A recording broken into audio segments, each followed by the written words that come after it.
हाँ जी विद्यार्थियों, किद्दां हो सारे ठीक हो। लो जी अज आपां गल करांगे पंजाबी नाटक के इतिहास बारे।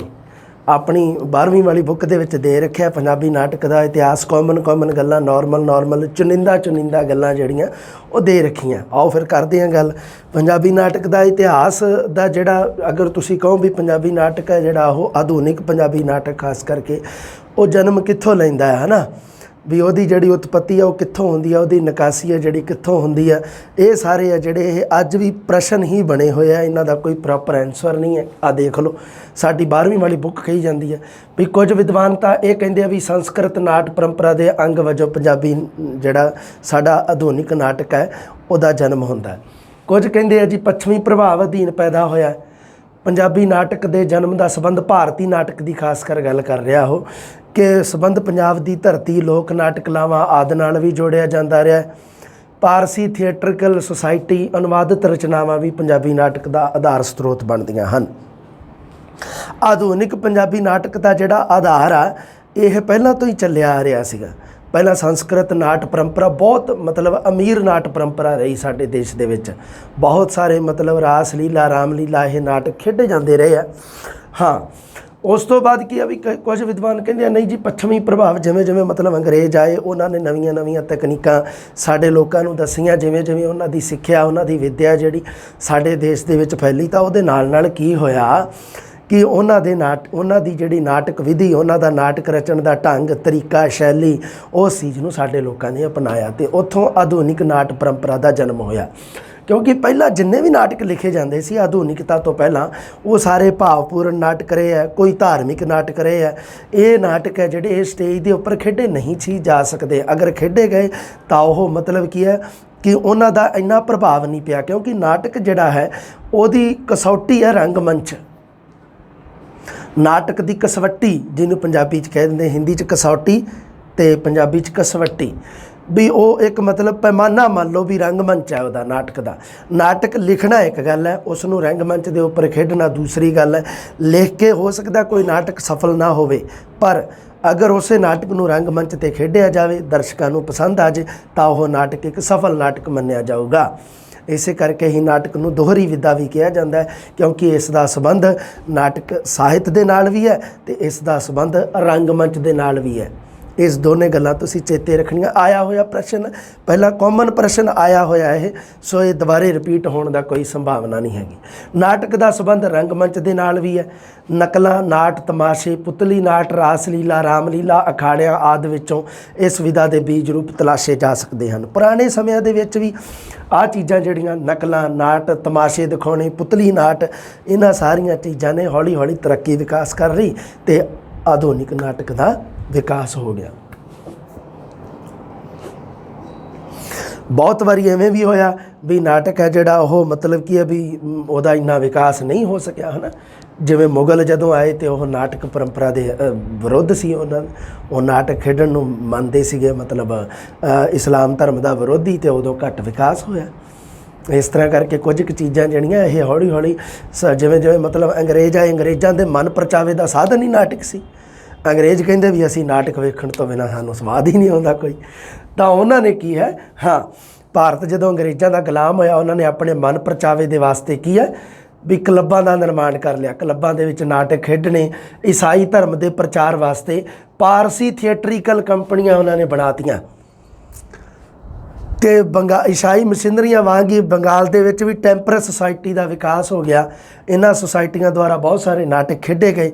अमृतसर, लाहौर विच भी नाटक खेडे जाते रहे। अमृतसर, लाहौर ये तो रहे वे अपने गढ़ रहे वे।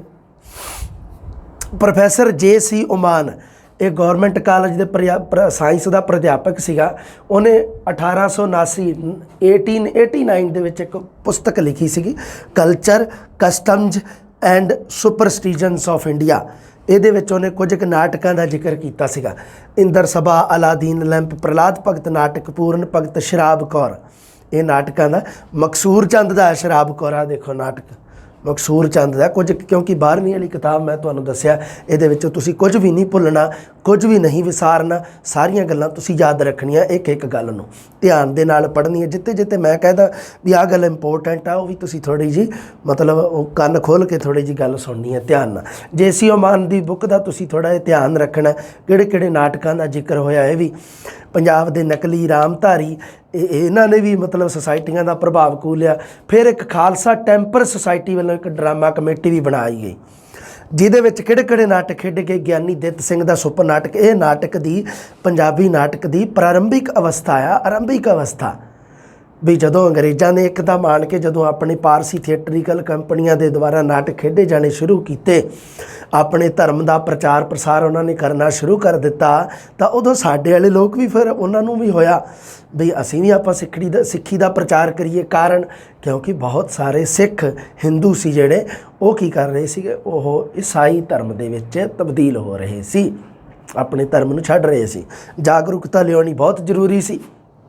ਇਸ ਕਰਕੇ ਆਹ ਭਾਈ ਵੀਰ ਸਿੰਘ ਜੀ ਦਾ ਪ੍ਰਸਿੱਧ ਨਾਟਕ ਰਿਹਾ ਰਾਜਾ ਲਖਦਾਤਾ ਸਿੰਘ, ਮਕਸੂਰ ਚੰਦ ਦਾ ਸ਼ਰਾਬ ਕੌਰ, ਅਤੇ ਕੁਝ ਕੁ ਦੇਖ ਲਓ ਜੀ, ਕੁਝ ਕੁ ਅਨੁਵਾਦਿਤ ਰਚਨਾਵਾਂ ਵੀ ਫਿਰ ਹੋਈਆਂ।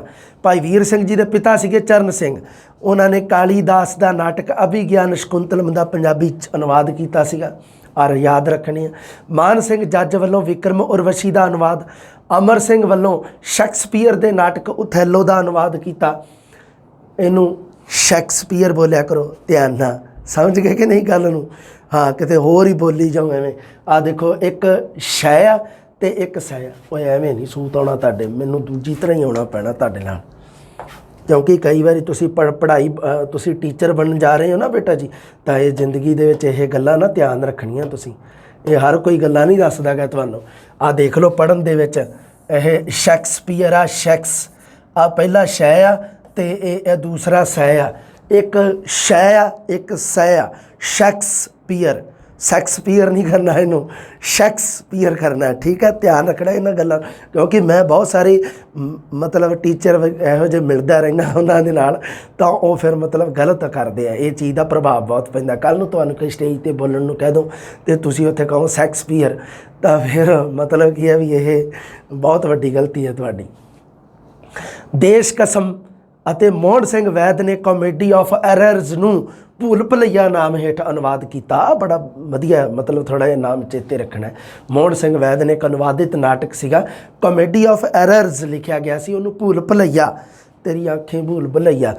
ਅਨੁਵਾਦ ਰਚਨਾਵਾਂ ਤੋਂ ਪ੍ਰੇਰਿਤ ਹੋ ਕੇ ਮੌਲਿਕ ਰਚਨਾਵਾਂ ਵੀ ਸਾਹਮਣੇ ਆਉਣ ਲੱਗ ਗਈਆਂ, ਜਿਵੇਂ ਬਾਵਾ ਬੁੱਧ ਸਿੰਘ, ਇਹ ਪੰਜਾਬੀ ਦਾ ਪਹਿਲਾ ਆਲੋਚਕ ਵੀ ਹੋਇਆ ਬਾਵਾ ਬੁੱਧ ਸਿੰਘ, ਜਿਹਦੀ ਆਪਾਂ ਉਹ ਕੋਇਲ ਕੂ, ਹੰਸ ਚੋਗ, ਬੰਬੀਹਾ ਬੋਲ ਪੁਸਤਕਾਂ ਲਿਖੀਆਂ, ਜਿਹਨੇ ਹੈ ਨਾ ਆਲੋਚਨਾਤਮਕ, ਇਹਦਾ ਨਾਮ ਵੀ ਆਇਆ ਸੀ ਬਾਵਾ ਬੁੱਧ ਸਿੰਘ ਦਾ ਆਲੋਚਨਾ ਦੇ ਵਿੱਚ। ਚੰਦਰ ਹਰੀ ਇਹਨੇ 1909 ਦੇ ਵਿੱਚ ਲਿਖਿਆ। ਭਾਈ ਵੀਰ ਸਿੰਘ ਜੀ ਨੇ ਰਾਜਾ ਲਖਦਾਤਾ ਸਿੰਘ 1910 ਦੇ ਵਿੱਚ ਲਿਖਿਆ। ਭਾਈ ਵੀਰ ਸਿੰਘ ਜੀ ਵਾਲਾ ਸਨ ਤੁਸੀਂ ਚੇਤੇ ਰੱਖਣਾ। ਆਹ ਦੇਖ ਲਓ, ਰਾਜਾ ਲਖਦਾਤਾ ਸਿੰਘ ਤਾਂ ਤੁਹਾਨੂੰ ਪਤਾ ਹੀ ਹੈ ਵੀ ਨਾਟਕ ਲਿਖਿਆ ਇੱਕੋ ਇੱਕ ਭਾਈ ਵੀਰ ਸਿੰਘ ਜੀ ਨੇ, ਪਰ ਇਹ ਕਦੋਂ ਲਿਖਿਆ? 1910 ਦੇ ਵਿੱਚ। ਅਰੂੜ ਸਿੰਘ ਨੇ ਸੁੱਕਾ ਸਮੁੰਦਰ ਅਤੇ ਨਲ ਦਮਯੰਤੀ ਆਦਿ ਰਚਨਾਵਾਂ। ਇਹਦੇ ਕੀ ਹੋਇਆ? 1913 ਦੇ ਤੱਕ ਕੀ ਰਿਹਾ? ਪੰਜਾਬੀ ਨਾਟਕ ਦਾ ਬਹੁਤ ਇੰਪੋਰਟੈਂਟ ਗੱਲ ਲਿਖੀ ਹੋਈ ਹੈ। 1913 ਤੱਕ ਪੰਜਾਬੀ ਨਾਟਕ ਦਾ ਘੇਰਾ ਅਨੁਵਾਦਿਤ ਅਤੇ ਸੁਸਾਇਟੀਆਂ ਦੁਆਰਾ ਖੇਡੇ ਜਾਂਦੇ ਨਾਟਕਾਂ ਤੱਕ ਹੀ ਸੀਮਿਤ ਰਿਹਾ। ਸਾਰੇ ਸੁਸਾਇਟੀਆਂ ਦੁਆਰਾ ਖੇਡੇ ਜਾਂਦੇ ਰਹੇ ਨਾਟਕ ਜਾਂ ਅਨੁਵਾਦਿਤ ਰਚਨਾਵਾਂ।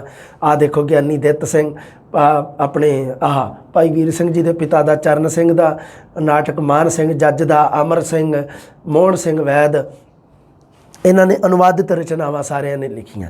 ਲਓ ਜੀ, ਹੁਣ ਆ ਗਈ ਗੱਲ 1913। 1913 ਤੋਂ ਪੰਜਾਬੀ ਨਾਟਕ ਪੂਰੀ ਆਧੁਨਿਕ ਅਵਸਥਾ ਦੇ ਵਿੱਚ ਆਉਂਦਾ। ਤੁਹਾਨੂੰ ਪਤਾ ਹੀ ਹੈ 1913 ਦੇ ਵਿੱਚ ਪੰਜਾਬੀ ਨਾਟਕ ਦੇ ਸਾਹਿਤ ਵਿੱਚ ਇੱਕ ਪ੍ਰਵੇਸ਼ ਹੁੰਦਾ ਇੱਕ ਸ਼ਖਸ ਦਾ, ਅਤੇ ਜਿਹਦਾ ਨਾਮ ਹੈ ਬੇਟਾ ਜੀ ਤੁਸੀਂ ਜਾਣਦੇ ਹੋ, I.C. ਨੰਦਾ।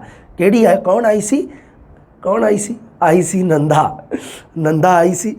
ਮਤਲਬ ਕੀ ਹੈ ਕਿ ਈਸ਼ਵਰ ਚੰਦਰ ਨੰਦਾ। 1913 ਤੋਂ 1947 ਦੇ ਦਰਮਿਆਨ ਨਵੀਆਂ ਲਕੀਰਾਂ 'ਤੇ ਤੁਰਨ ਲੱਗ ਗਿਆ, ਕਿਉਂਕਿ ਨੌਰਾ ਰਿਚਰਡ ਇੱਕ ਨਾਮ ਦੀ ਜਿਹੜੀ ਉਹਦਾ ਜਿਹੜਾ ਪਤੀ ਹੈ ਉਹ ਖਾਲਸਾ ਮਤਲਬ ਕੀ ਹੈ ਦਿਆਲ ਸਿੰਘ ਕਾਲਜ ਲਾਹੌਰ ਦੇ ਵਿੱਚ ਕੀ ਹੈ ਪ੍ਰੋਫੈਸਰ ਹੈ, ਤਾਂ ਉੱਥੇ ਆਉਂਦੀ ਆ, ਤਾਂ ਉੱਥੇ ਹੌਲੀ ਹੌਲੀ ਉਹ ਸਾਰਿਆਂ ਨੂੰ ਨਾਟਕ ਲਿਖਣ ਵਾਸਤੇ ਪ੍ਰੇਰਿਤ ਕਰਦੀ ਹੈ, ਅਤੇ ਉਹ ਕਹਿੰਦੀ ਆ ਵੀ ਚਲੋ ਨਾਟਕ ਤੁਹਾਨੂੰ ਖਿਡਾਵਾਂਗੇ ਵੀ। 1913 ਦੇ ਵਿੱਚ ਕੀ ਹੁੰਦਾ? ਈਸ਼ਵਰ ਚੰਦਰ ਨੰਦਾ ਦਾ ਨਾਟਕ ਹੈ ਜਿਹੜਾ ਸੁਹਾਗ ਦੁਲਹਨ ਜਿਹਦਾ ਨਾਮ ਹੈ ਉਹ ਕੀ ਹੈ 1913 ਦੇ ਵਿੱਚ ਉਹ ਪਹਿਲੇ ਨੰਬਰ ਤੇ ਆਉਂਦਾ। ਇਸ ਕਰਕੇ ਮੋਢੀ ਹੈ ਜਿਹੜਾ ਉਹ ਈਸ਼ਵਰ ਚੰਦਰ ਨੰਦਾ ਨੂੰ ਹੀ ਮੰਨਿਆ ਜਾਂਦਾ ਪੰਜਾਬੀ ਨਾਟਕ ਦਾ। ਉਸ ਤੋਂ ਪਹਿਲਾਂ ਕੀ ਹੈ ਈਸ਼ਵਰ ਚੰਦਰ ਪਹਿਲਾਂ ਐਮ ਭਟਨਾਗਰ ਸੀ ਇੱਕ, ਸਭ ਤੋਂ ਪਹਿਲੀ ਵਾਰੀ ਪ੍ਰਤੀਯੋਗਿਤਾ 1912 ਦੇ ਵਿੱਚ ਹੋਈ। ਤਾਂ ਐਮ ਭਟਨਾਗਰ ਇੱਕ ਨਾਟਕਕਾਰ ਸੀਗਾ, ਉਹਦਾ ਨਾਟਕ ਕਰਾਮਾਤ 1912 ਦੇ ਵਿੱਚ ਹੋਈ। ਫਿਰ 1913 ਦੇ ਵਿੱਚ ਇੱਕ ਮਤਲਬ ਕੀ ਹੈ ਵੀ ਕੰਪੀਟੀਸ਼ਨ ਹੋਇਆ ਜਿਵੇਂ ਨਾਟਕਾਂ ਦਾ। 1912 ਦੇ ਵਿੱਚ ਐਮ ਭਟਨਾਗਰ ਦਾ ਕਰਾਮਾਤ ਪਹਿਲੇ ਨੰਬਰ 'ਤੇ ਆ ਗਿਆ। ਪਰ ਐਮ ਭਟਨਾਗਰ ਨੂੰ ਪੰਜਾਬੀ ਨਾਟਕ ਦਾ ਮੋਢੀ ਜਾਂ ਪਿਤਾਮਾ ਕਿਉਂ ਨਹੀਂ ਕਿਹਾ ਜਾਂਦਾ? ਕਾਰਨ ਕਿਉਂਕਿ ਆਧੁਨਿਕ ਪੰਜਾਬੀ ਨਾਟਕ ਦਾ ਈਸ਼ਵਰ ਚੰਦਰ ਨੰਦਾ ਨੂੰ ਹੀ ਕਿਉਂ ਮੰਨਿਆ ਜਾਂਦਾ? ਕਾਰਨ ਕਿ ਇਹਦਾ ਕਾਰਨ ਇਹ ਹੈ ਕਿਉਂਕਿ ਐਮ ਭਟਨਾਗਰ ਨੇ ਇੱਕ ਅੱਧਾ ਕੋਈ ਨਾਟਕ ਲਿਖਿਆ, ਉਸ ਤੋਂ ਬਾਅਦ ਉਸਨੇ ਕਦੇ ਨਾਟਕ ਨਹੀਂ ਲਿਖਿਆ, ਇਸ ਕਰਕੇ ਉਸ ਨੂੰ ਨਹੀਂ ਮੰਨਿਆ ਜਾਂਦਾ। ਈਸ਼ਵਰ ਚੰਦਰ ਨੰਦਾ ਜਦੋਂ ਇੱਕ ਨਾਟਕ ਤੋਂ ਸ਼ੁਰੂ ਹੋਇਆ ਫਿਰ ਉਹ ਲਗਾਤਾਰ ਆਪਣੇ ਆਖਰ ਤੱਕ ਨਾਟਕ ਲਿਖਦਾ ਹੀ ਗਿਆ। ਇਸੇ ਕਰਕੇ ਈਸ਼ਵਰ ਚੰਦਰ ਨੰਦਾ ਦਾ ਯੋਗਦਾਨ ਜ਼ਿਆਦਾ। 1913 ਦੇ ਵਿੱਚ ਨੰਦੇ ਦਾ ਦੁਲਹਨ ਇਕਾਂਗੀ ਪਹਿਲੇ ਨੰਬਰ 'ਤੇ ਆਇਆ, ਜਿਹਦਾ ਦੂਸਰਾ ਨਾਮ ਸੁਹਾਗ ਵੀ ਹੈ। ਉਹਦੇ 3 ਆਪਣੇ ਉਸ ਵੇਲੇ ਦੀਆਂ ਸਮਾਜਿਕ ਸਮੱਸਿਆਵਾਂ ਨੂੰ ਰਚਨਾਵਾਂ ਦੇ ਵਿੱਚ ਵਿਸ਼ੇਸ਼ ਥਾਂ ਦਿੱਤੀ ਹੈ। ਸਮਾਜਿਕ ਸਮੱਸਿਆਵਾਂ ਨੂੰ ਲੈ ਕੇ ਨਾਟਕ ਲਿਖਣੇ ਸ਼ੁਰੂ ਕਰ ਦਿੱਤੇ ਹੈ।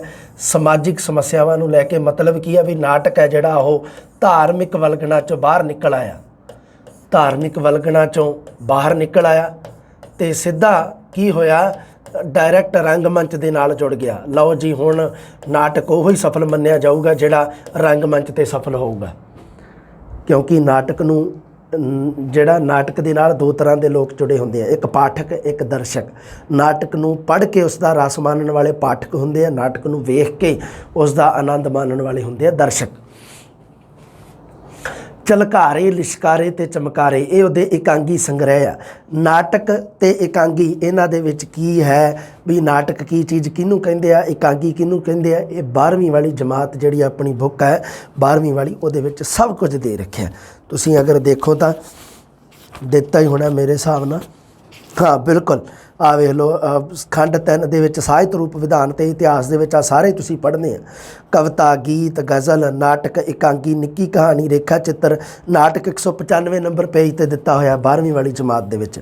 ਨਾਟਕ ਅਤੇ ਇਕਾਂਗੀ ਇਹ ਤੁਸੀਂ ਜ਼ਰੂਰ ਪੜ੍ਹਨੇ ਆ, ਚੇਤਾ ਰੱਖਣਾ ਇਹਨਾਂ ਚੀਜ਼ਾਂ ਨੂੰ। ਵਿੱਚੋਂ ਪ੍ਰਸ਼ਨ ਆਊਗਾ ਜ਼ਰੂਰ, ਇਹ ਕਨਫਰਮ ਆ, ਸ਼ਿਓਰ ਆ, ਲਿਖ ਕੇ ਲੈ ਲਓ ਮੇਰੇ ਤੋਂ। ਸੁਭੱਦਰਾ ਸ਼ਾਮੂ ਸ਼ਾਹ ਵਰ ਘਰ ਸੋਸ਼ਲ ਸਰਕਲ ਆਦਿ ਵਿਸ਼ਿਆਂ ਦੇ ਵਿੱਚ ਵਿਭਿੰਨਤਾ ਹੈ। ਰੰਗਮੰਚ ਉੱਪਰ ਉਸ ਦੇ ਸਾਰੇ ਨਾਟਕ ਸਫਲ ਹਨ। ਰੰਗਮੰਚ ਮਤਲਬ ਖੇਡੇ ਗਏ ਆ ਸਾਰੇ ਨਾਟਕ ਲਗਭਗ, ਅਤੇ ਸਾਰੇ ਹੀ ਨਾਟਕ ਇਸ ਦੇ ਸਫਲ ਹਨ। ਮਾਂ ਦਾ ਡਿਪਟੀ ਸੁਹਾਗ ਦੁਲਹਨ ਨਾਮ ਆ ਗਿਆ ਨਾ, ਦੁਲਹਨ ਇਕਾਂਗੀ ਦਾ ਦੂਸਰਾ ਨਾਮ ਸੁਹਾਗ। ਬੇਈਮਾਨ ਆਦਿ ਪ੍ਰਸਿੱਧ ਇਕਾਂਗੀ ਹੈ ਇਹਦੇ, ਇਸ ਕਰਕੇ 1913 ਦੇ ਵਿੱਚ ਨੰਦੇ ਦਾ ਦੁਲਹਨ ਇਕਾਂਗੀ ਪਹਿਲੇ ਨੰਬਰ 'ਤੇ ਆਇਆ। ਧਿਆਨ ਰੱਖਿਓ ਦੁਲਹਨ ਇਕਾਂਗੀ ਹੈ, ਉੱਤੇ ਲਿਖਿਆ ਹੋਇਆ ਦੁਲਹਨ ਇਕਾਂਗੀ।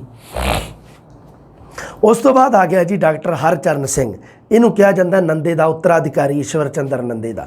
ਕਮਲਾ ਕੁਮਾਰੀ ਰਾਜਾ ਪੋਰਸ ਰੱਤਾ ਸਾਲੂ ਸ਼ੋਭਾ ਸ਼ਕਤੀ ਚਮਕੌਰ ਦੀ ਗੜੀ ਮਿੱਟੀ ਧੁੰਦ ਜਗ ਚਾਨਣ ਹੋਆ ਹਿੰਦ ਦੀ ਚਾਦਰੇ ਪੜ੍ਹਨੇ ਆ ਆਪਾਂ ਸਾਰੇ। ਈਸ਼ਵਰ ਚੰਦਰ ਨੰਦਾ ਸਿਲੇਬਸ ਦਿੱਤਾ ਹੋਇਆ, ਹਰਚਰਨ ਸਿੰਘ ਸਿਲੇਬਸ ਦਿੱਤਾ, ਬਲਵੰਤ ਗਾਰਗੀ ਤੋਂ ਬਿਨਾਂ ਤਾਂ ਸਿਲੇਬਸ ਅਧੂਰਾ, ਇਹ ਵੀ ਦਿੱਤਾ ਹੋਇਆ ਸਿਲੇਬਸ ਦੇ ਵਿੱਚ। ਅੱਜ ਤੇ ਭਲਕ ਨਾਟਕ ਨੂੰ 1973 ਵਿੱਚ ਭਾਰਤੀ ਸਾਹਿਤ ਅਕਾਦਮੀ ਪੁਰਸਕਾਰ ਮਿਲਿਆ। ਸੰਨ ਚੇਤੇ ਰੱਖਣਾ ਡਾਕਟਰ ਹਰਚਰਨ ਸਿੰਘ ਦਾ, ਕਿਉਂਕਿ ਮੈਂ ਨੋਟਸਾਂ ਇਹਦੇ ਬਣਾਤੇ ਆ, ਪਰ ਕੋਈ ਪਤਾ ਨਹੀਂ ਮੈਂ ਨੋਟਸਾਂ ਦੇ ਵਿੱਚ ਕੁਝ ਹੋਰ ਸੰਨ ਲਿਖਤਾ ਹੋਵੇ। ਇਸ ਕਰਕੇ ਅੱਜ ਤੇ ਭਲਕ ਨਾਟਕ ਨੂੰ 1973 ਵਿੱਚ ਭਾਰਤੀ ਸਾਹਿਤ ਅਕਾਦਮੀ ਪੁਰਸਕਾਰ ਨਾਲ ਨਵਾਜਿਆ ਜਾ ਚੁੱਕਾ ਹੈ। 1973 ਨੂੰ ਕਰਦਾ ਮੈਂ ਗੋਲ ਕਾਰਨ ਕਿਉਂਕਿ ਬਹੁਤ ਇੰਪੋਰਟੈਂਟ ਹੈ, ਸੰਨ ਬਹੁਤ ਚੇਤੇ ਰੱਖਣਾ ਤੁਸੀਂ। ਆਹ ਤਾਂ ਸਾਰਿਆਂ ਨੂੰ ਹੀ ਪਤਾ ਆ ਵੀ ਹਰਚਰਨ ਸਿੰਘ ਦੇ ਨਾਟਕ ਅੱਜ ਤੇ ਭਲਕ ਨੂੰ ਭਾਰਤੀ ਸਾਹਿਤ ਅਕਾਦਮੀ ਪੁਰਸਕਾਰ ਮਿਲਿਆ। ਹੁਣ ਗੱਲ ਕਰਦੇ ਹਾਂ ਜੀ ਬਲਵੰਤ ਗਾਰਗੀ ਦੀ। ਬਲਵੰਤ ਗਾਰਗੀ ਲੋਹਾ ਕੁੱਟ ਪਹਿਲਾ ਨਾਟਕ ਸੀਗਾ ਇਹਦਾ, ਅਤੇ ਲੋਹੇ ਕੁੱਟ ਤੋਂ ਹੀ ਇਹ ਮਤਲਬ ਬੜਾ ਪ੍ਰਸਿੱਧੀ ਦੇ ਵਿੱਚ ਆਇਆ ਸੀਗਾ। ਵਿਸ਼ਾਲ ਨਾਟ ਰਚਨਾ ਸਾਹਮਣੇ ਪੰਜਾਬ ਦੀਆਂ ਪੀੜ੍ਹੀਆਂ ਦੇ ਸਮਾਂਤਰ ਰਚਨਾ ਕੀਤੀ ਹੈ ਇਸਨੇ। ਜਿਵੇਂ ਪਹਿਲੀ ਪੀੜ੍ਹੀ ਦੇ ਨਾਟਕਕਾਰ, ਦੂਜੀ ਪੀੜ੍ਹੀ ਦੇ, ਤੀਜੀ ਪੀੜ੍ਹੀ ਦੇ, ਇਸ ਤਰ੍ਹਾਂ ਸਾਰਿਆਂ ਦੇ ਨਾਲ ਹੀ ਚੱਲਦਾ ਰਿਹਾ ਹੈ। ਵਿਸਵੇਦਾਰ ਨਵਾਂ ਮੁੱਢ ਦੋ ਪਾਸੇ, ਵਿਸਵੇਦਾਰ ਨਵਾਂ ਮੁੱਢ ਦੋ ਪਾਸੇ घुग्गी कणक दी बल्ली सोहनी महीवाल बेबे केसरो धूनी दी अग गगन मैथाल सुल्तान रजिया पत्तन दी बेड़ी कुआरी टीसी सौंकण चाकू मिर्जा साहिबा अभिसारिका ते बलदे टिब्बे। मनोविग्यानिक विषयां नूं वड्डे पੱਧਰ ते पेश किया। आ चक्को बेटा जी, मनोविग्यानिक विषयां नूं लैके बड़े मतलब लिखे। मनोविग्यानिक विषय है, इहदा विषा मनोविग्यानिक है बलवंत कारगी दा। ते रंगमंच नवीं नाट जुगतां सामने लैके आउंदे, पूरी गल करांगे बलवंत कारगी ते। आई नंदा हरचरण सिंह ते बलवंत कारगी, इन्हां दे उपर पूरी प्रॉपर वधिया क्लासां बनावांगे, टेंशन नहीं लैनी तुसीं। अगला नाम है जी गुरदयाल सिंह फुੱਲ। उसने पंजाबी नाटक गुरदयाल सिंह फुੱਲ फुੱਲ बटा फुੱਲ गुरदयाल सिंह तुहानूं मैं दस्सिया सीगा ना, एक प्रोफैसर गुरदयाल सिंह नाम आउंदा है, एक गुरदयाल सिंह फुੱਲ नाम आउंदा है, एक आउंदा है गुरदयाल सिंह खोसला। गुरदयाल सिंह फुੱਲ गुरदयाल सिंह खोसला ये दोनों तो पंजाबी नाटक के नाल जुड़े हुए हैं। पर गुरदयाल सिंह जां प्रोफैसर गुरदयाल सिंह प्रसिद्ध पंजाबी नावलिस्ट, जिहदा प्रसिद्ध नावल मड़ी दा दीवा आ गया चेते तुहानूं। पंजाबी नाटक दे विच गुरदयाल सिंह फुੱਲ दा नाम इतिहासक विषयां नूं पेश करके बड़ा विस्तार किया इन्हें। हालांकि इतिहासक विषयां नूं लैके उपर भी बंदे लिखते हैं, हरचरण सिंह भी लिखदा ते बलवंत कारगी भी लिखदा, ईश्वर चंद्र नंदा कोई इतिहासक विषय नूं लैके नाटक नहीं लिखदा। पर गुरदयाल सिंह फुੱਲ है जिहड़ा इहदा बहुत योगदान है। इतिहासक विषय की जदों भी गल आ जाए ना तो गुरदयाल सिंह फुੱਲ ही मतलब सही हुंदा है ऑप्शन। पैसा कालजीएट धरती दी जाई, जाई मतलब जम्मी हुई, बैंक कला ते जिंदगी कलयुग रथ अगन का जिन सच पल्ला होए बंदा बहादुर, उसके प्रसिद्ध चर्चित नाटक। लो जी अगे आ गया गुरदयाल सिंह खोसला जिहदी मैं गल कर रहा सी। यथार्थवादी शैली दे विच बहुत सारे नाटकों की सिरजना की। प्रश्न बनता इत्थों किहड़ी शैली की वरतों करदा ही यथार्थवादी शैली, जिन्हां दे विच बूहे बैठी धी परलों तो पहला उम्मीदवार ढाई घर पुलिस चौंकी ते होर एकांगी। करतार सिंह दुग्गल कहानीकार है, छड्डो इनू कोई मतलब पढ़न का मतलब नहीं गा आपां नूं, क्योंकि इनू कहानीकार के तौर पर आप पढ़ चुके हैं। इस करके नाटकों का कोई नहीं, फिर भी माड़ा मोटा देखना इसनूं देख लियो तुसीं। सुरजीत सिंह सेठी बहुत प्रसिद्ध नाटककार है, तीजी पीढ़ी का प्रमुख नाटककार है। ये की कर रहा है पंजाबी नाट खेत्र में एबजर्डवादी थिएटर नूं सहयोग ढंग दे नाल वरतदा है। एबजर्डवादी थिएटर ते गल करांगे बई आपां पूरी, तुसीं घबराउणा नहीं है, एक बारी सिर्फ नाम चेते रखना है एबजर्डवादी थिएटर। ये किहड़ा थिएटर हुंदा, इहदे विच किवें दे नाटक लिखे जांदे आ, पूरी प्रॉपर दसूँगा तुहानूं, वीडियो दे विच दस्सिया जाऊगा। विषय संचार एबजर्ड शैली दे धारनी है, सिर्फ नाम एक बारी एबजर्डवादी शैली नाम याद रखना एक बारी तुसीं। काफ़ी हाउस कच्चा घड़ा मर्द मर्द नहीं तीवी तीवी नहीं, नंगी रात सड़क दा ओला, किंग मिर्जा ते सपेरा, मेरा मुर्शद मोड़ लियाओ, पैबल बीच ते लौंग गवाचा। किंग मिर्जा ते सपेरा नाटक नूं भारती साहित्य अकादमी पुरस्कार मिलिया है, ध्यान रखना तुसीं। कपूर सिंह घुम्मण यथार्थवादी नाटक शैली अपनाउंदा है। बुझारत पुतली घर अतीत के परछावें, जिंदगी तो दूर मन अंतर की पैड़ ते पागल लोग। कपूर सिंह घुम्मण तुसीं याद रखना, बहुत इंपोर्टेंट है। करतार सिंह दुग्गल, सुरजीत सिंह सेठी, कपूर सिंह घुम्मण, इन्हां नूं भुल्लना नहीं तुसीं।